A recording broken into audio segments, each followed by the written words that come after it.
Is there anyone, I can't see who's in here. Are there people here besides Patty so far? There are people here. Oh, okay. I was like, all I hear is Patty and you. I know. So should I get started? Maybe give another minute. 1 more minute? Okay. 1 more minute. I did pop up the slideshow. If you were here last week, it's the same link. We just added on.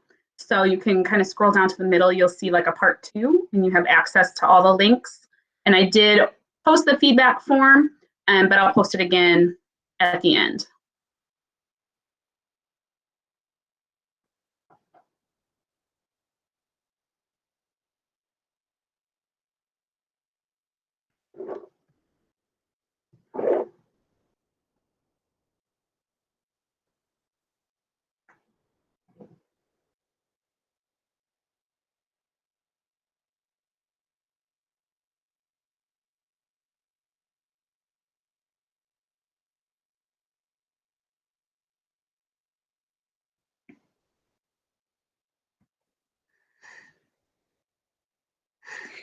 All right, I think we'll go ahead and get started. So my name's Corey Clemens. I'm the LRC director at Wild Rose Elementary School. And covering the chat is Megan Muckerchin, ISC at Munhall. And together, this is our second session on Seesaw. So the very first section that we did last week was more kind of covering the basics of Seesaw. In the slide or in the chat, Megan mentioned she already posted the slides from last week. So you'll have last week's and this week's. And the slides also, here I'm going to go backwards in the slides, have, if you go back, sorry for giving you whiplash there, to the very beginning of the first webinar, the video is in there. We did have some issues last week. So if you were looking for the video last Friday, it was not up until Saturday. So we do apologize for that, but it is there now if you need to go back and reference it. So one thing we mentioned last week is that with Seesaw, the professional development that Seesaw offers is absolutely amazing. So what I've done as I've gone through this slideshow is I've tried to hyperlink a ton of things. So these slides are not pretty, but hopefully they're full of resources for you. And when there is a webinar that Seesaw offers that goes more in depth on a certain topic, I've also tried to put that in there for you in case you learn better through videos and screenshots, or you want to take a longer, more step-by-step approach to some of these different things. A lot of the webinars on the things I'm going to be talking about today are almost an hour long, and we're going to be trying to squash a lot of things into 30 minutes. So I apologize if any of it seems rushed. I hope it won't. But if you have questions at the end of this, there'll be a form for you to fill out. We are still developing sessions for next week. Right now, a lot of the sessions for next week, and I'm not talking about with just Seesaw, with all of the PD, virtual PD, next week are right now more kind of middle school, high school, and we are looking for more things for elementary. So if you have ideas of things you would like to know, whether it be Seesaw or something else, please do put that in the feedback. We look at that and we do our best to really provide you guys what you need. So without further ado, this is the webinar for today. We're going to just kind of go through again the activity basics and mainly just talking about why using activities is more advantageous to you than just posting on the student journal. Then we're going to go through how to create your own activity. Last week we talked about how to use a pre-existing activity or edit it. We're going to really focus more on how to create your own this time. So the advantages to creating activities are that you can save them and then share them with other teachers. This would also be useful to you when next year comes around and you want to recreate that activity, or you don't want to recreate that activity, you want to just share it again with your next class, it will be there for you. So it's going to save you some work time that way. You can save up to 100 activities with the free version, but if you upgrade to Pro, you'll be able to save up to 500. So we do recommend that you go ahead and upgrade to Pro for now because it's free. And we'll talk through how to do that if you don't know how to do that, or maybe Megan can put it in the chat. The other thing is that you can assign these activities that you're finding to multiple classes at once, which is really helpful for those of us that are working with multiple classes. But then even if you just have one class, it's still useful because you can give students that need enrichment or need more help with something, you can assign the activity to just those specific students in your class. Another thing that activities allow you to do is to organize all of the student responses in one place. So if you're grading and providing feedback and you want to click on just that activity, see who's responded and who hasn't, you've got kind of like a little checklist you're ticking off so that you know who's been doing things. It's a really easy way to be able to do that. You can also say, I'm going to do all my feedback for this one activity right now, do all that feedback, and then do something else. Way easier than going through the whole student journal. Another thing that the pro feature is you can schedule these activities ahead of time. And so that way, if you're scheduling like on Monday, you want to get everything done for Monday, Tuesday, Wednesday, you can schedule that ahead of time without it getting confusing in your feed for the students.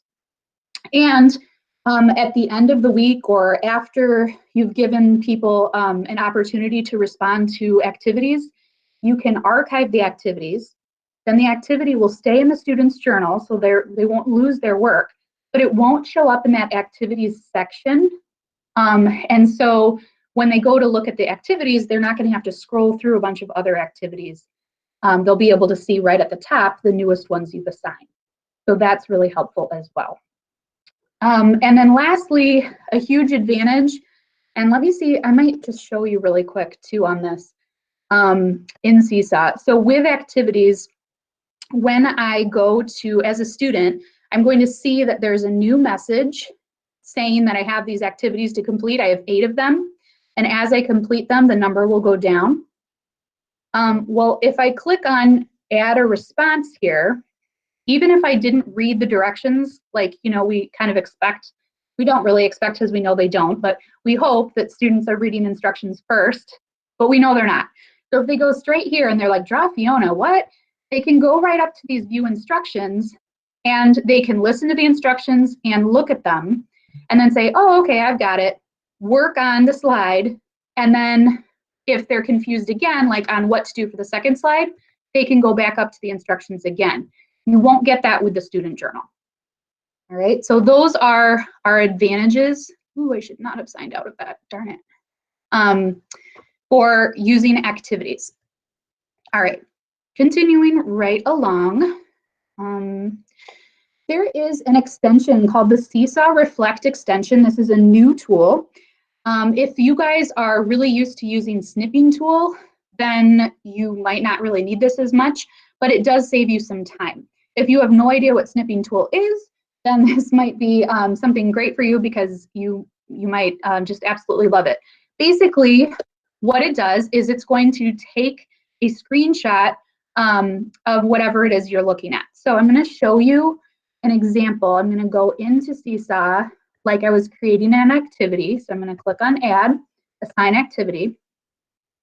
And I'm not going to worry about titling it and directions and everything. I just want to take you directly into instructions or example. So I'm going to click on that and I'm going to go into drawing. So now that I'm in my drawing, if I want to add a screenshot from somewhere, for example, let's say I want to do an activity where students are going to get to do something for free choice inquiry in Pebble Go. And I want to make sure that I'm using this part to show them how to get into Pebble Go. Maybe I'm worried they don't remember how. So I click on Pebble Go here, and then I use the extension. Now all your Google extensions, if you're an extensions person, are going to be all up here. And the Seesaw one looks like Seesaw here. So if I click on it, it gives me the option to either capture the entire screen or capture a specific area. So I'm going to go ahead and capture visible area here. It takes a picture of my screen and puts it right in the drawing. So then I could go up and I could put in as a caption, like the link to Pebble Go. And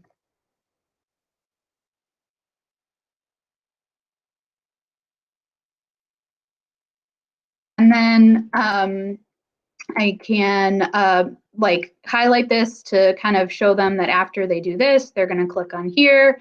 so that they have the login. I could even add another page and go back to Pebble Go and say, now that you're here, let's say I want them to choose animals. So I could take another screenshot here. It puts it in here, and then I can just circle the animals part. And then I could add another one and show them what I want to do next. So that would be a really visual way, especially for our pre-K and kindergarten and first grade. Anybody who's kind of new to some of these tools, it would be a really easy way to walk through for them how to do it. So then with my activity, let's say it's like Pebble Go inquiry, I can still have my template down here, and I can still tell the directions up here of what I want them to do, but linked here is going to be those step-by-steps of how to get logged in. And it was super simple and easy to do with that reflector. So that's Reflector. And if you click here, that takes you to the extension directly, and you'll just say add extension. So the next thing I want to show you guys, and this is going to be the bulk of the presentation, is how to create a choice board. And I just noticed that next week they're going to be doing hyperdocs and choice boards, I think on Monday or Tuesday, for another PD session. So if you want to go even deeper than what we're doing today, that could be a session you might be interested in. But what I have here is if you're in the slides and you click Let's Create a Choice Board, it's going to give you a copy of this little slideshow that I've created. And this is something you could come back to if you want to practice. For today, because of time, I'm not going to be able to go through every single little step, but I've tried to put notes in here so that you could go back and try it yourself. So our end goal is to create this clickable choice board, which will look like this. So they can, as you look at my screen, you can see as I point to the videos or Pebble Go, it's going to be creating these live links where we can click on them. And I know with primary iPads, district iPads, we've been having some issues with the videos.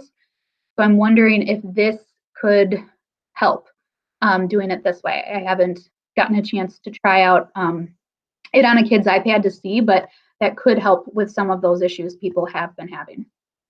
So that's kind of our end goal for that. And then what it will be doing is we'll be putting it into an activity, and then the students will have a template that I'll also show you how to create that they will be responding to what they learned in their choice board. So this is kind of our goal of the webinar for today. So the first thing that you would need to do in Google Slides would be to create your layout. So I just did this by putting in a title, and I added some shapes. So if you go to insert, you can add shapes. I added some rectangles. Then once the rectangles were in here, I went to the paint can and I colored them, and then I weighted the boxes to 8 points so that it was like a thicker line. And then I inserted a text box, and then I just kind of copied that 3 times and changed the text box and the color. So that was the first thing I did. And if you want to try it, this would be your turn to kind of try doing the same thing. The next thing that I did is I added images and links. And then I also added some arrows to make things easier. So I know this is a lot. This is a really busy thing, but I just wasn't sure how to do the instructions otherwise. So from the 3 boxes we had before, I've now added in the video here and the video here. I used the snipping tool to get a picture of Pebble Go, and I created this into a live link. I'll show you how to do that in a second. I added a connection to a read aloud that we fictitiously had. And then the other thing I did is I added these text boxes and then colored the background of the text box so that it would be obvious to them that you have a choice between these two, and then you have this one I want everyone to do. So if you wanted to try it, this is where you would go to do that. And then I went ahead and put all the links that you would need in this note section. So for example, I'll just do a few of them for you.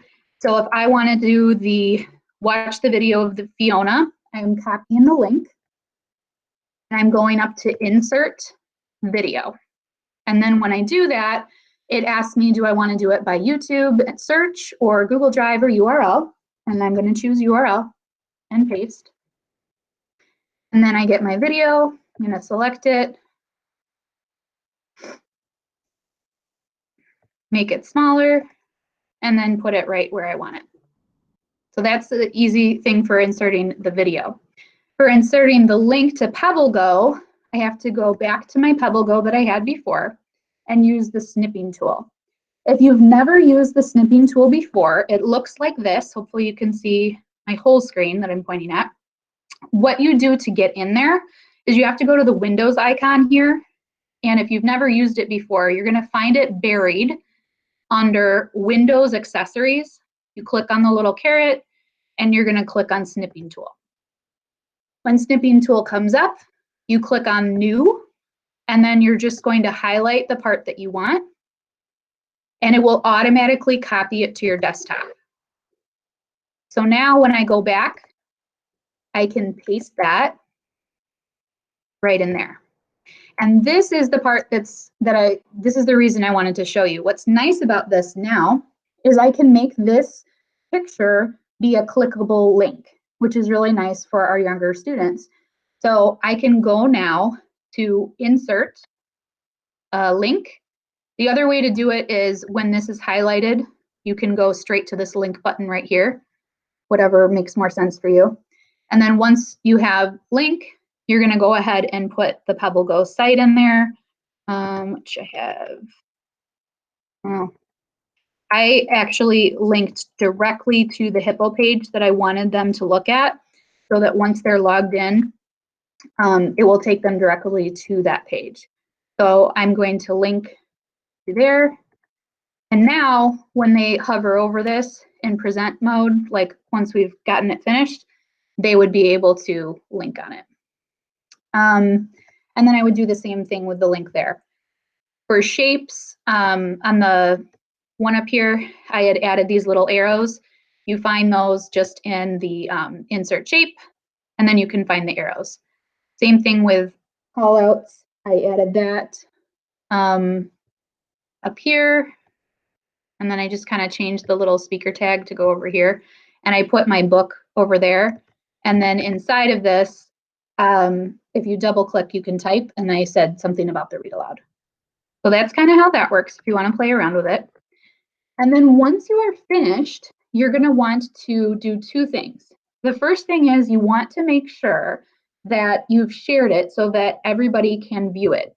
And one tricky thing we're dealing with remote learning is that not all of our K2 students brought home a device or picked up a device. So they could be using parents' devices. And in that case, they might not be logged into their Google, they might be logged into their parents' Google. So because of that, everything I'm doing, I'm making sure when I go to share, instead of saying get shareable link, and having it be default to anyone with St. Charles, I'm clicking on this little caret, clicking on more, and saying anyone with the link can view. That way I don't have a bunch of parents requesting access to slides, and then also getting frustrated that they can't do the work when they want to do it. So this just makes things, a little bit easier. So I go ahead and I change that to anyone with the link, and I say save. And then the next thing that I need to do, okay, can't remember if I have it in here. No, I don't, is I need to publish this. And this is just because, and I'll show you again when we go to post it in an activity, but we have noticed that sometimes people are having some issues opening slides. And so if you publish it as well, it gives them another way to get to the slides. So it's just kind of a fail-safe in case the slides options aren't working. So to do that, you would go to File, and then you're going to say Publish to the web. And once you do that, you don't have to worry about advancing or anything. You just say Publish, say OK, and then you have your link. And I'll show you where you're going to be putting that link. All right, so the next thing is I want to show you how we go from this choice table to putting it into an activity. But before we do that, in case you're like, oh my gosh, this is so much work, there's no way I can do this, I don't want to do it this way. Another way you could do this would be with tables, and it might be a lot easier for you. So I've kind of walked you through that in these last slides here.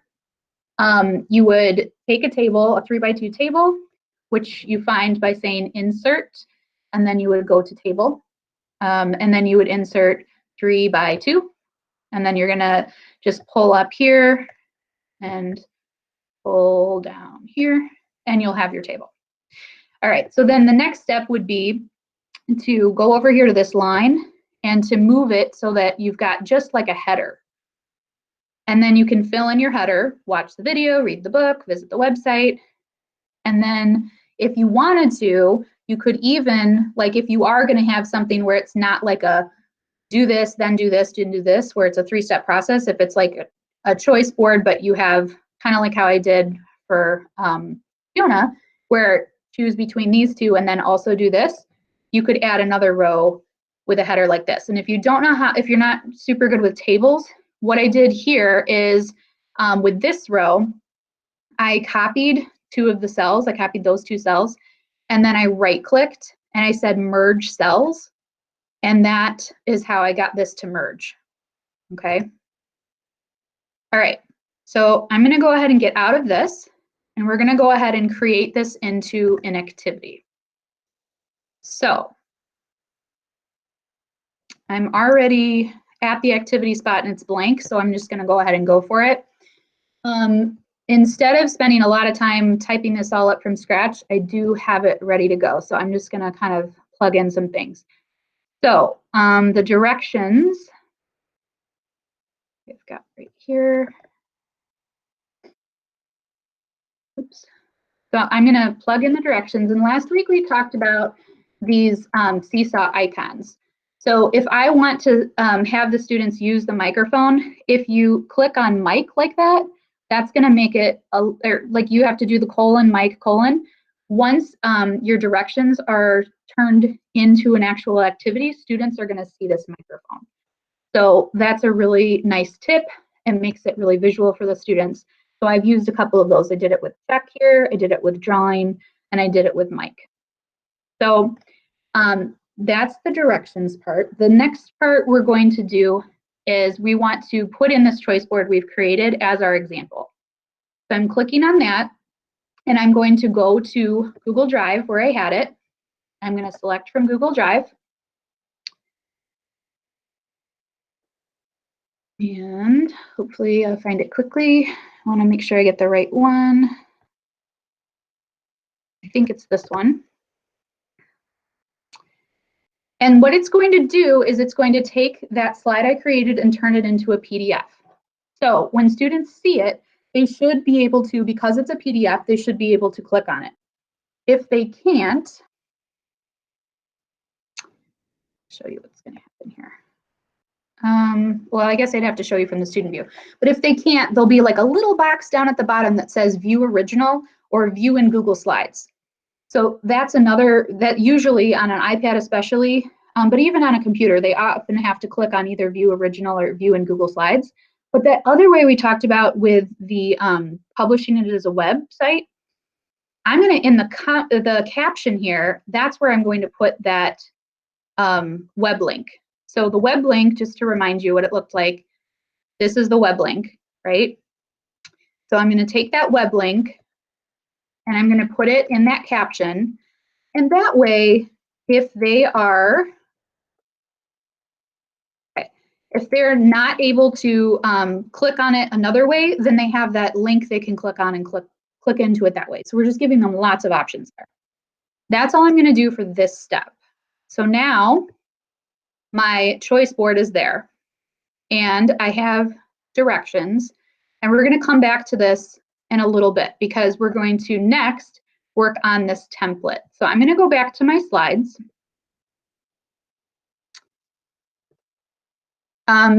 So we've changed it to share with anyone to the link, or for anyone with the link. We published it to the web.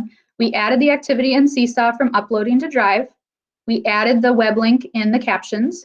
We added the written directions using those Seesaw icons. And then I didn't add the audio directions yet, but we can still do that. The next thing we're going to do is we're going to create the template that students are going to use to respond.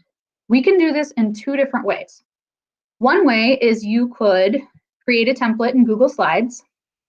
Arguably, this is the easier way to do it because, again, you could reuse it in future years, but you don't have to do it this way. So I'll show you two different ways. So in this way, I just created 2 pages of what I wanted them to do. So I want them to draw Fiona the hippo. And then here I want them to use the text box to type a fact they learned about Fiona or hippos. And then I want them to use the microphone to read their fact. Now, doing an activity like this with 2 separate pages where they're going to use Seesaw tools on it is a pro feature.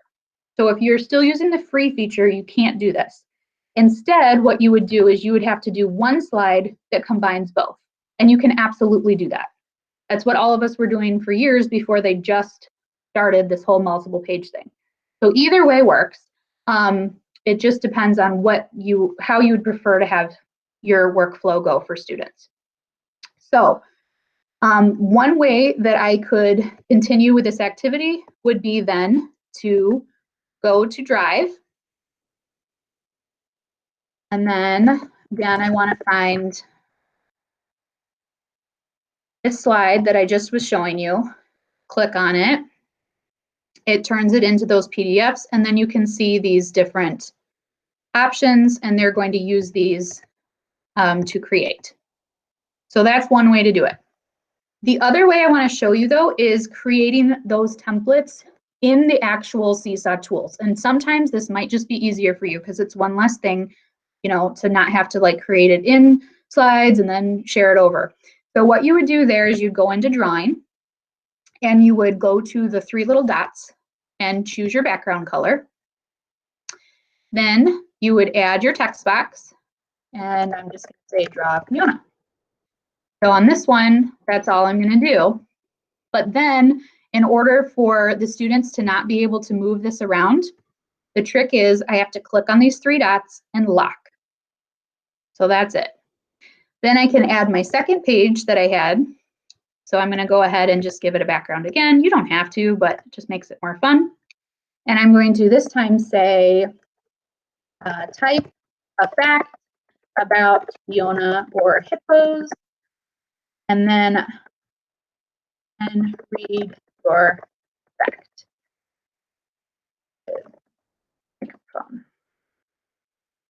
Okay, so I'm going to take that, move it over here, use the 3 dots, lock it, and then I'm just going to give them a sentence stem so that they know what to do. So I learned, and I'm just going to leave that there. This part I'm not going to lock because I want them to be able to know that they can just click on it and then fill it in from there.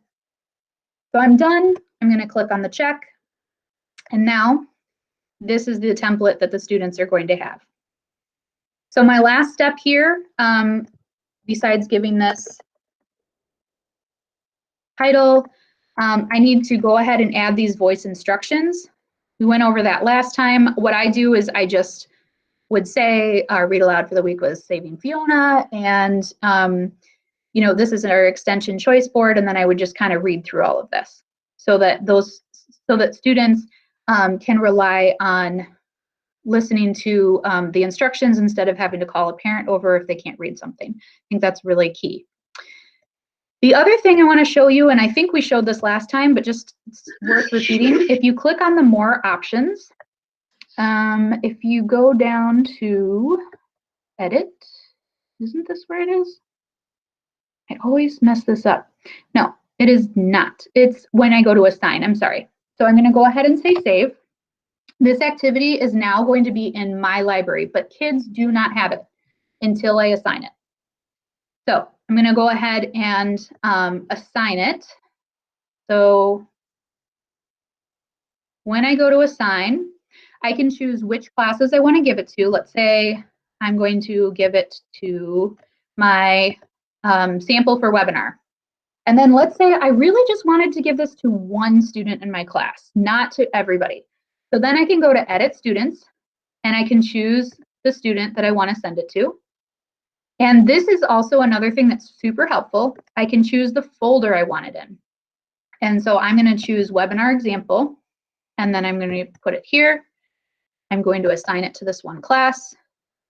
And then I can view the activity if I want to see how a student is going to see it. So now, the other thing I didn't show you was how to schedule it with that pro feature. If you're wanting to do that, right here it says assign on immediately. Instead, you would say whatever time it is you wanted.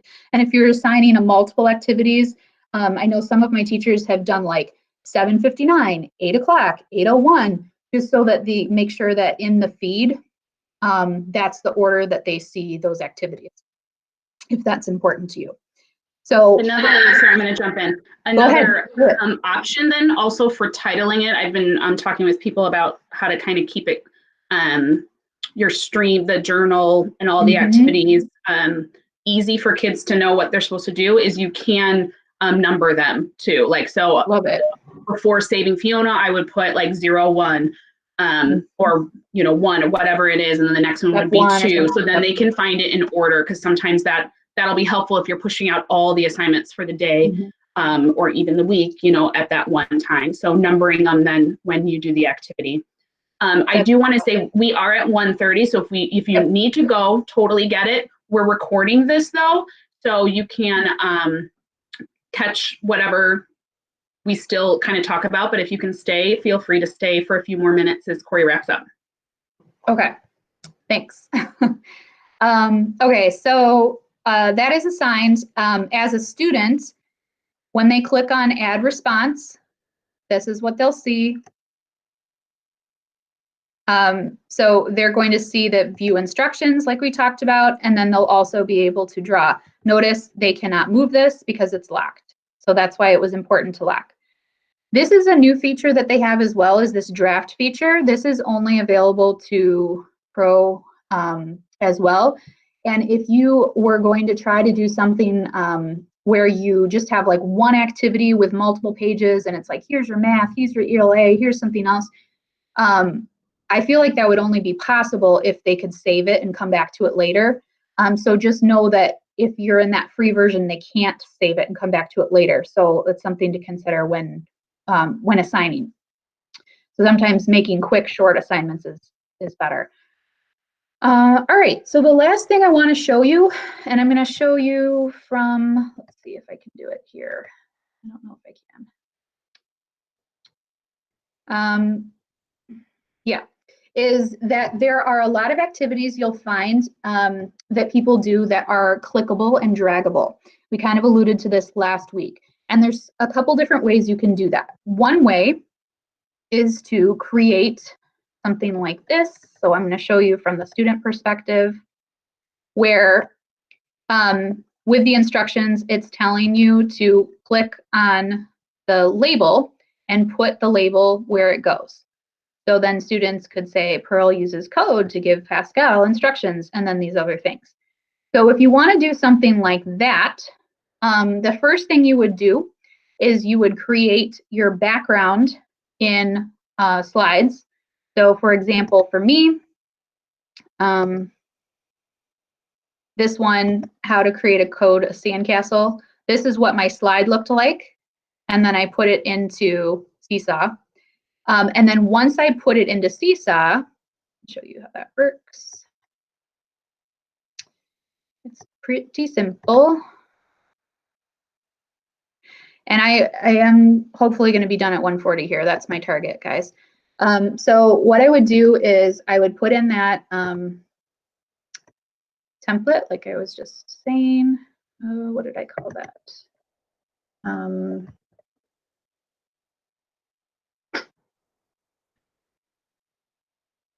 If I can't find it quickly, I just won't show you. Oh, here we go.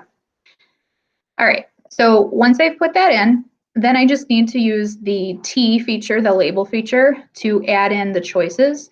And then that's going to make it clickable for students. It's taking a while.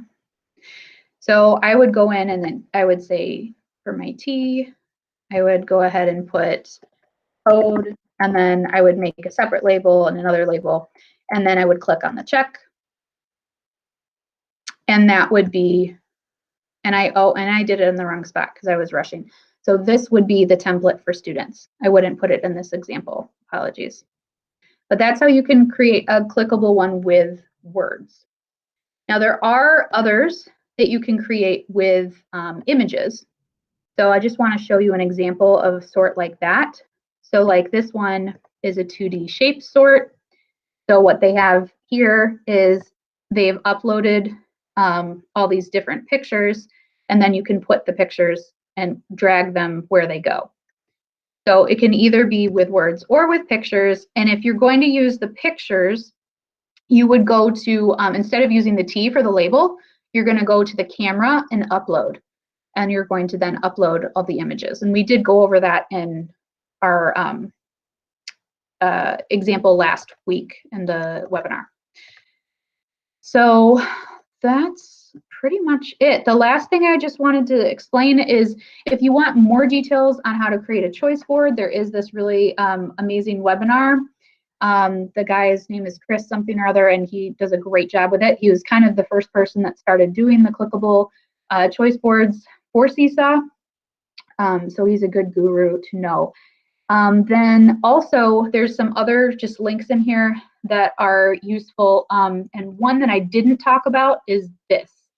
So under the click and drag activities, if you click on this template examples, that same guy, Chris, has created a million different organizational templates. So I was talking about how I created the sandcastle one myself.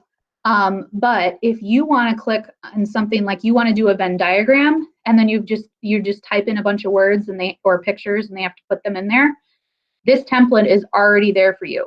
He even created it as a Seesaw activity. So if we click on present here so that we can get that link, oh, is that not going to work? All right, well, I'm wrong. But if we clicked on this, it would take us straight to his template, and you can see why I don't remember his last name. And then when you save your activity, you can go to edit it, and then you can edit his template, and you can add whatever words you wanted in there. So that's a great way to shortcut finding organizers, and he's got a million different organizers. So I highly recommend saving yourself some time that way. But other than that, that's really all we have. So please make sure that you fill out the feedback so that we know if there's more things you need.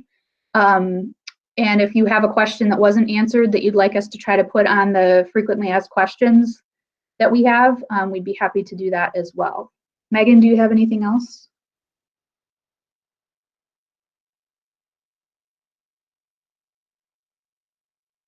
Sorry, I'm multitasking.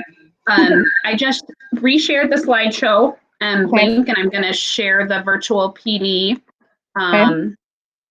link or feedback link. So if you can make sure you click on that, the second link, and give us feedback, and then the access to the presentation is there also. And that has our first webinar and this webinar both together. And then we'll add the recording from this webinar also once we get off. Awesome. Thanks, I think everybody. I got to all the questions. There weren't a ton, so. Okay, great. Well, I haven't seen anybody. I've just been talking it myself, so. I know. All right, thank you guys. I'm gonna stop recording.